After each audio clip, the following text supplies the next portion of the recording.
All right, equivalent fractions. What is that? How did we get there? So in the last video, with adding fractions, we were talking a bit about finding those common denominators, those common multiples to get us our common denominators. Well, a lot of time in 4th grade and even 3rd grade, you'll see something like this, right? Like 2/3 equals something ninths. Goodness gracious, I have no idea. How did we get there? So kids who are still a bit confused about fractions will do like a +6 sometimes, and then they're like, oh yeah, bottom to, we just do whatever is the same to the bottom to the top, so a +6, and they'll go with 8/9. So when kids do this, I have them prove it to me.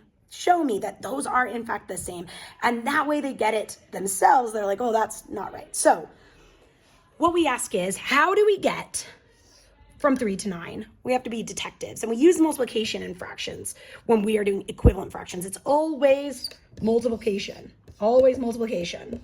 So how do we get from 3 to 9 using multiplication? So they'll count their threes. 3, 6, 9, 3 threes. I multiply by 3 to get to 9.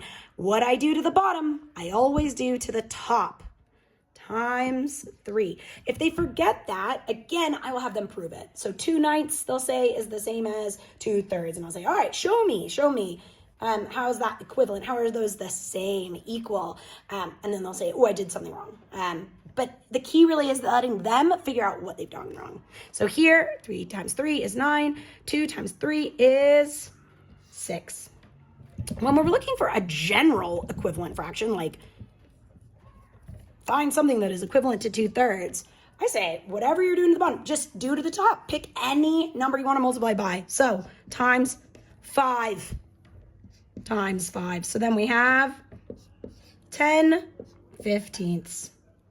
And that is the equivalent fraction. The next one, I will show how to simplify. If you're given 10/15, how on earth do we get here?